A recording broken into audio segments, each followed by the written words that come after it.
안녕하십니까. 선교사가 쓴 선교학개론 오늘 23강, 지난 시간에 이어서 두 번째 선교와 돈 두 번째 부분입니다. 선교지에서 정말 중요한 역할을 하는 돈, 그러나 아무도 이야기를 꺼내지 않는 이런, 또 잘 이야기하려 하지 않는 주제, 그리고 연구 논문도 정말 거의 없는 이 주제, 이것이 바로 선교와 돈입니다. 그렇지만은 이런 부분을 우리가 왜 공부할까요? 네, 정말 많은 영향을 미칩니다. 선교에 있어서 정말 밀접한 이런 역학적 관계를 갖고 있는데, 너무 가난해도, 너무 부유해도, 돈이 너무 없어도, 돈이 너무 많아도 우리는 어떤 이런 태도를 가져야 할지 이 주제를 통해서 정립해 보고자 합니다. 선교사의 돈에 대한 합당한 자세와 이해가 요구됩니다. 성경은 청지기의 삶을 요구하고 있습니다. 선교사는 마땅히 시간과 자원과 물질과 사람들까지도, 선교사에게 주어진 그 모든 것들을 하나님의 나라를 위해서 우리는 사용하는, 효과적으로 하나님의 뜻 가운데 사용하는 그런 청지기여야 합니다. 청지기에게 어느 날 이제 장부를 갖고 와라, 계산하자, 이런 날이 오는 것처럼 선교사들도 이 땅에서 정기적인 감사, 정기적인 결산이 없다 할지라도 우리는 주님 나라에 가서 이런 결산을 주님께서 보실 것입니다. 또 선교지에서 이 돈에 대한 선교사의 자세는 믿음의 삶입니다. 씨 뿌리는 자에게 먹을 양식과 심어야 할 씨를 별도로 주십니다. 만약 그 논의 별을 생각해 볼까요? 우리가 볕종자라고 합니다. 볕종자를 방아를 쪄서요, 도정을 해서 어느 정도는 식량으로 먹고요, 어느 정도 벼는 도정하지 않고 뭡니까? 종자로 남겨두었다가 내년에 종자로 써야 됩니다. 그런데 만약 식량이 부족하면은 종자로 둔 벼를 다 방아 쪄서 도정해서 먹게 되면은 그 다음에 심을 씨가 없을 것입니다. 하나님께서는 심는 자에게 먹을 것과 씨를 주신다고 약속하셨습니다. 선교사는 타문화권에 가서 복음을 전하는 사람들입니다. 그래서 우리에게 필요한 양식과 또 전할 것들을, 전하는 데 필요한 필요들을, 경비들을 하나님께서는 주시는 분이십니다. 이런 믿음의 삶, 이런 부분들을 우리는 갖고 있을 때 선교사는 초조하지 않고요, 세상의 방법들을 부러워하거나 세상의 방법들에 빠지지 않을 수 있습니다. 세상의 원리는 하나님을 의지하지 않고 자기 노력과 방법으로 어떻게 좀 더 효과적인 방법들을 연구하는 사람들입니다. 그리고 이런 성육신적인 자세를 요구하고 있습니다. 선교사들에게 이 돈에 대해서 어떠한 자세가 필요할까요? 바로 성육신적인 자세인데, 예수님께서도 하나님과 동등함을 여기지 아니하시고 이 땅에 사람의 몸으로 저희를 십자가에서 구원하기 위하여 이 땅에 오셨습니다. 자발적으로 낮아지신 거예요. 저는 이것을 자발적 가난이라고 표현해 보았습니다.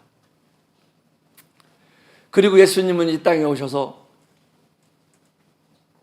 12영이나 더 되는 천사들을 부르셔서 예수님을 잡으러 오셨을 때 그들을 무찌르고 잡히시지 않을 수 있었지만은 주님께서는 친히 그들에게 잡히셨습니다. 그리고 자발적으로 십자가에 달리셨습니다. 이것은 자발적인 약함이라고 생각합니다. 저는 이 두 가지를, 이 주제, 선교사와 돈, 이 주제에 대해서 정말 강조하고 싶습니다. 자발적인 가난.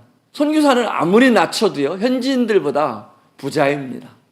그런데도 이런 우리의 우월감이 나타나지 않도록, 이런 주종관계가 나타나지 않도록 우리는 스스로 낮추고요, 스스로 가난한 모습을 보이고요, 스스로 검소하게 살고, 스스로 그들과 수준을 낮추고, 이런 부분들이 바로 저는 이 돈으로 인해서 생기는 선교사와 현지인들 간의 이런 갭, 문제점들을 최소화할 수 있는 부분이라고 생각합니다. 그리고 일체의 상황 속에서 살아가는 비결을 배우는 것이 필요합니다. 선교사들은요, 어떤 때는 선교비가 생각지도 않았는데 많이 올 때가 있어요. 어떤 때는 정말 와야 되는데 선교비가 안 올 때가 있어요. 그럴 때도 정말 살아가야 되고요, 선교비가 많을 때도 살아가야 되는 사람들입니다. 모든 상황에서 주님을 의지하고 또 살아가는 것, 그런 자세들이 요구되고 있습니다. 선교는 세계 NGO, 비영리단체, 정부기구들과 다릅니다. 무엇이 다를까요? 그들은요, 조직적으로 정부의 예산을 쓰는 사람들입니다. 선진국에서 그들의 GDP, GNP의 몇 퍼센트를 그들은 사용하고 있습니다. 그런데 선교사들은 그런 조직도 없고요, 그런 경제적인 능력도 없습니다. 우리는 그들과 비교할 수 없습니다. 우리는 십자가의 복음을, 십자가의 능력을 의지하여 십자가의 사랑을 나타내는 사람들입니다. 저희들에게 가장 큰 차이점은 바로 이런 주님이 주시는 십자가의 능력입니다. 그 십자가는 사람을 구원하는 것뿐만 아니라 그 십자가의 복음은, 그 생명의 복음은 그것을 전하는 사람들에게, 그분을 의지하는 사람들에게 한없이 베푸는 그분의 능력입니다. 바울은 재정 운영에 대해서 롤란드 알런은 이런 이야기를 했습니다. 바울은 재정 운영에 대해서 이런 믿음을 갖고 있었다. 첫 번째로, 자기 자신을 위해서는 결코 재정적 도움을 구하지 않았다. 두 번째는, 자신이 전도한 이들에게는 재정적으로 직접적으로 도움을 주지 않았다. 또 세 번째는, 자신이 직접 지역교회 재정을 운영하지 않았다. 이런 원칙을 사도행전에서 보여주고 있다고 말하고 있습니다. 오늘날 선교사들의 정체성이 흔들리고 있습니다. 선교사들의 신리성이 무너지고 있습니다. 선교사들의 책임성이 위기가 오고 있습니다. 영적인 문제에서도요, 물질적인 문제에서도 시험에 당할 수 있습니다. 이런 남녀 간의 성적 문제에도 선교지에서 시험당할 수 있습니다. 또 사회적인 문제에서도 사람과 사람이 관계에 있어서 선교사들과 선교사의 관계, 선교사와 현지인들과의 관계, 이런 사회적 관계에서도 문제가 발생되고 있습니다. 사람이 있는 곳에 늘 문제는 있었습니다.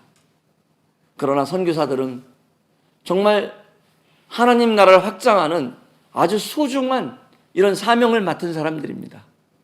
이런 사명을 맡은 사람들이 이런 문제로 인해서 무너지고 있는 것이 현실입니다.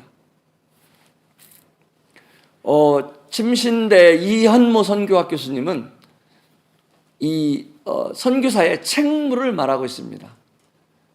책무는 손창남 이런 교수는 이런 말을 합니다. 한국 선교사가 가장 취약한 점 중 하나가 뭐냐? 책무감이 떨어진다.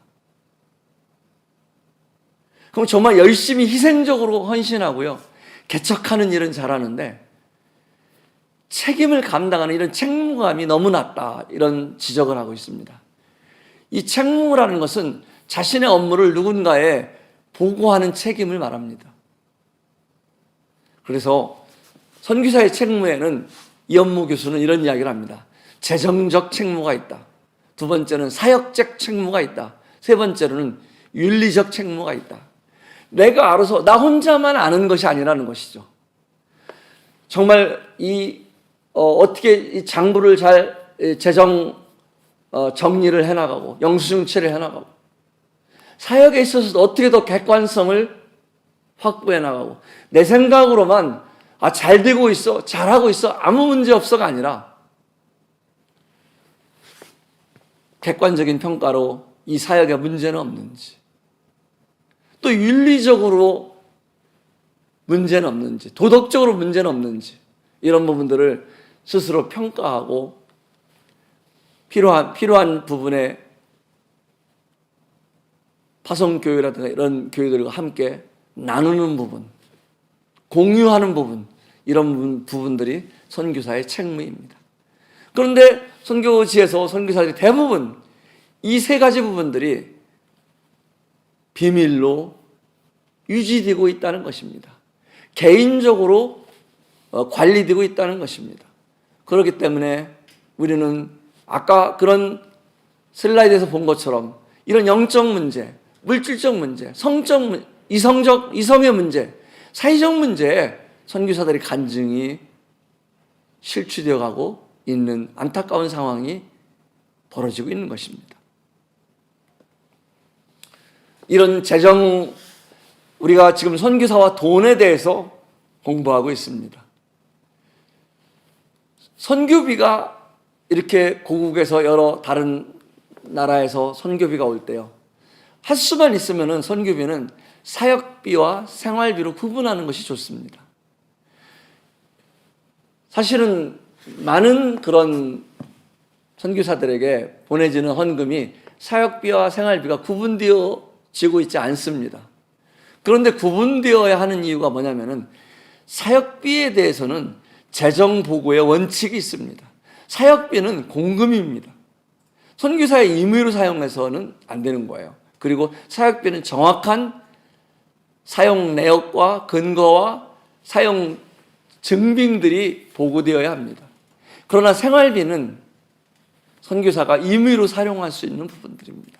내가 시금치 몇 킬로 사고 돼지고기 몇 킬로 사고 이런 거 닭고기를 먹고 보고할 필요 없겠죠. 이거는 선교사 개인의 가정의 생활 경비이기 때문에 그렇습니다. 그래서 크게는 어떤 특수 목적, 예를 들자면 예배당 건축이라든가 아니면 어떤 큰 위험한 그 질병을 앓고 있는 그 현지인을 위해서 특별 지목한 지목 헌금이라든가 이런 특수 목적 헌금이 있고요. 두 번째는 어떤 예를 들자면 학교 운영이라든가 병원 운영이라든가 고아원 운영이라든가 그 운영 경비 부분에 있어서의 사역비가 있습니다. 세 번째는 선교사 가정들이 생활하는 데 사용하는 생활비가 있어요. 그래서 특수 목적 헌금과 사용 목적의 헌금은 우리가 구분해서 공금으로 생각하는 것이 필요하다고 생각이 됩니다. 이것은 결코 선교단체나 파송교회가 간섭하는 부분이 아닙니다.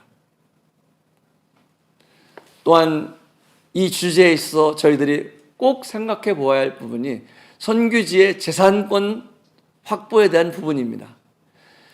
선교지에 헌금이 가고요, 선교사들도 개인적으로 돈을 갖고 가고요, 이것이 섞일 수 있습니다. 그러면은 선교지에 있는 선교지의 재산들이 선교사 개인 것이 될 수 있어요. 아니면 어떤 선교지의 개인 현지인 것으로 흘러갈 수가 있습니다.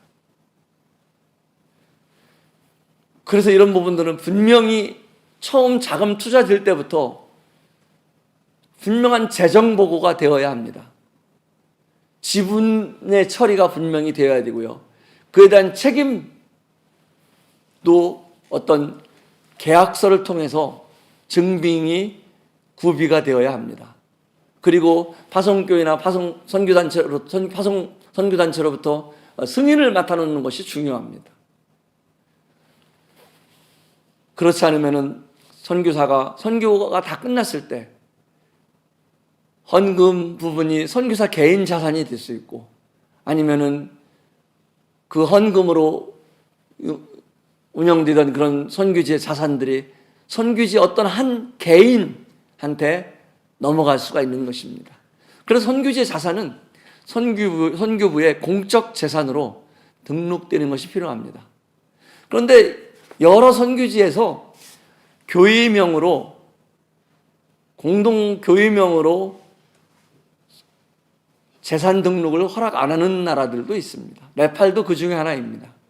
이런 나라들은 할 수 없이 커미티 보드를 만들어서 여러 그런 선교지의 그런 신뢰할 만한 분들의, 선교지의 일꾼들의 이름으로 공동으로 임시적이지만 그 나라에 안전한 법이 나올 때까지 그렇게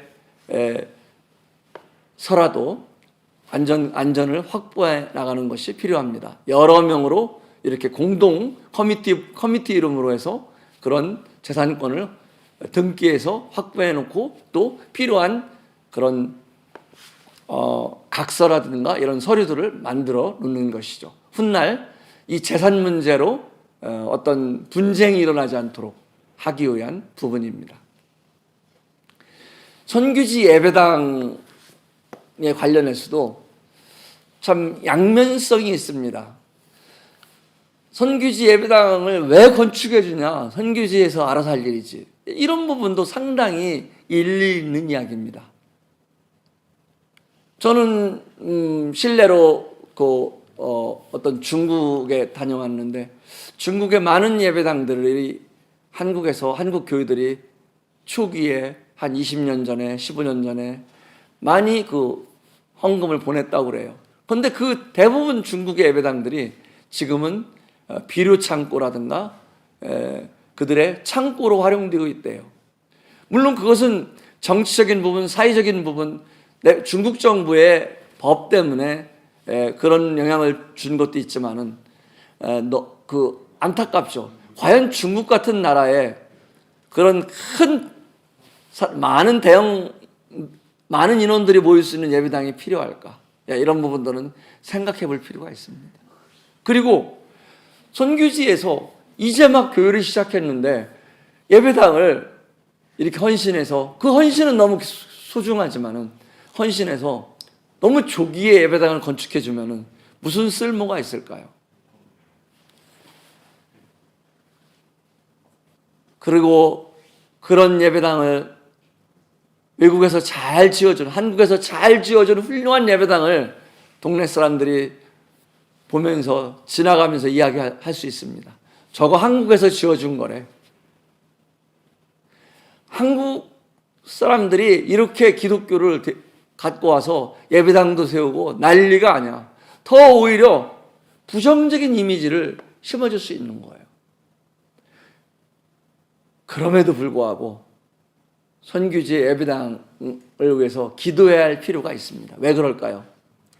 선교지 예배당 건축은 다 부정적인 것만 있지 않습니다. 왜냐하면 지역사회에서 전도의 교두보가 돼요. 그리고 교회의 어떤 모임의 베이스 캠프가 됩니다.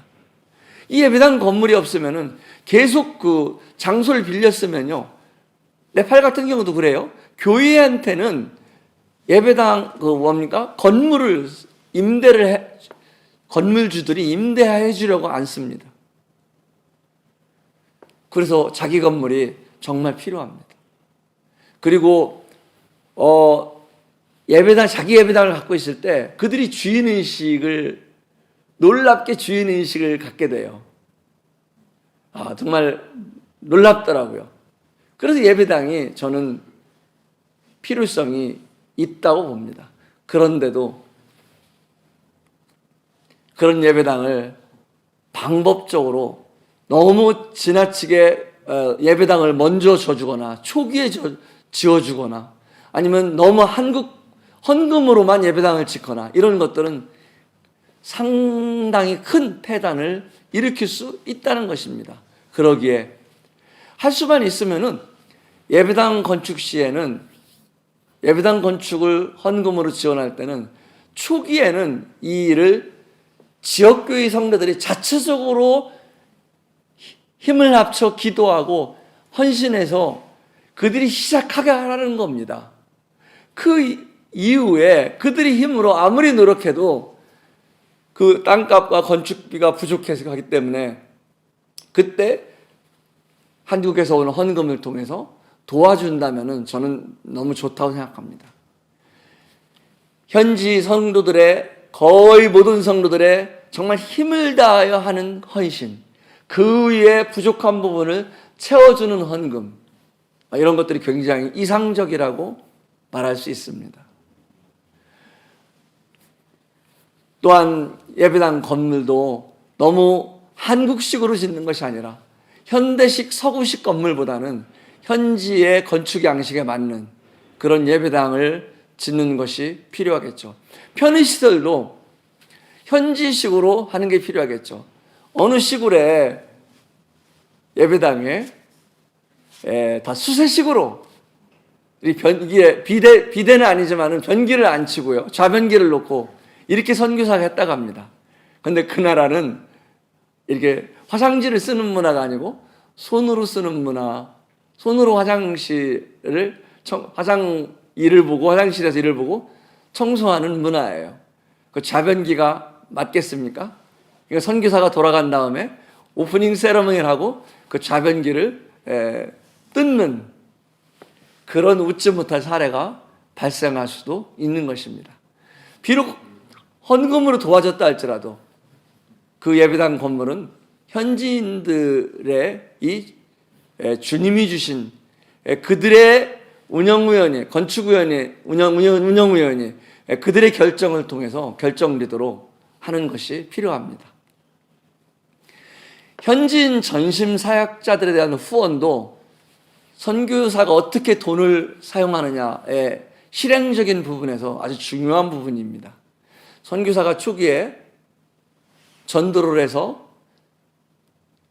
이제 구원받은 형제들 중에서 그들을 전임 사역자로 세우게 될 때 그들은 전심으로 일하기 때문에 그들에게 초기에는 선교사가 전적으로 경제적으로 돌보아야 합니다. 그런데 이것이 정기적인 사례비가 된다면 급여성으로 되는 거예요. 그래서 정말 선교사가 제자들을 키우는 과정이라면 이것이 급여성이냐 아니면은 헌금이냐 이걸 구분할 필요가 있습니다. 우리가 이걸 구분하지 않으면은 주는 사람은 헌금으로 주는데 받는 사람은 급여로 받을 수 있어요.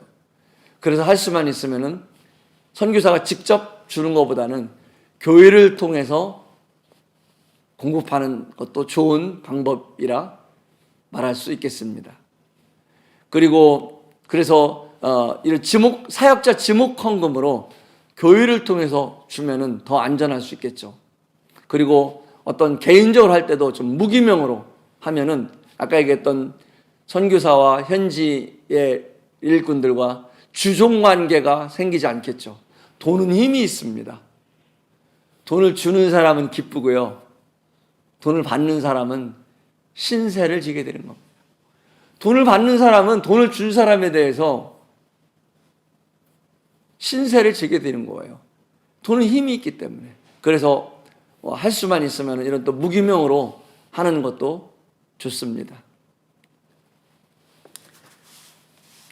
이제 이 선교사와 돈에 대한 주제를 마치고자 합니다.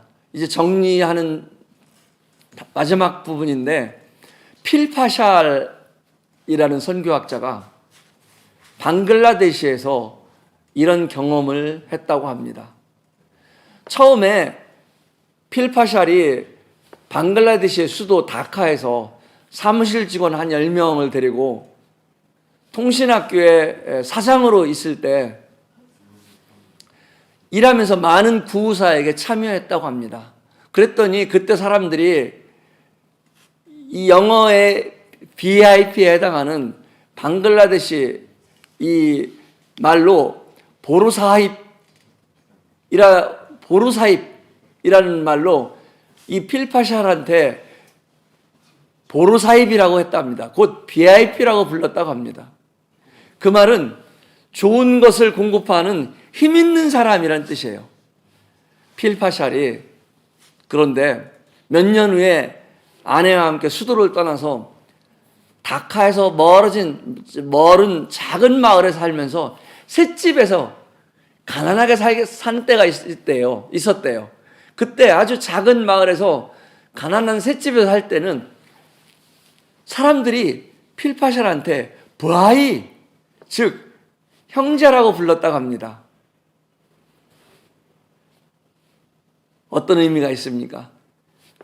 다카라는 수도에서 직원들 10명과 사무직 직원 10명과 함께 일할 때, 여러 구사역을 해가면서 있을 때 힘 있는 공급하는 사람, 좋은 것을 공급하는 힘 있는 사람, BIP라고 보루사입이라고 부르다가 가난한 셋집에 살 때 부하이, 형제님이라고 필파샬을 불렀다고 합니다. 그가 다카에 있을 때보다 무슬림에게 바로 이런 시골에 있을 때, 셋집에 있을 때 진정으로 나아갈 수 있었다고 합니다. 이 필파샬의 경험을 통해서 우리는 정말 돈이 얼마나 필요하면서도 또 돈이 얼마나 선교지에 많은 영향을 주는지를 생각해야 하는 선교 이론이라고 생각합니다. 많은 사람들이 선교 이론은 이론일 뿐이라고 말합니다. 그렇지 않습니다. 이론도 우리에게 중요한 교훈들을 공부할 수 있는 하나의 지침서가 될 수 있습니다. 감사합니다.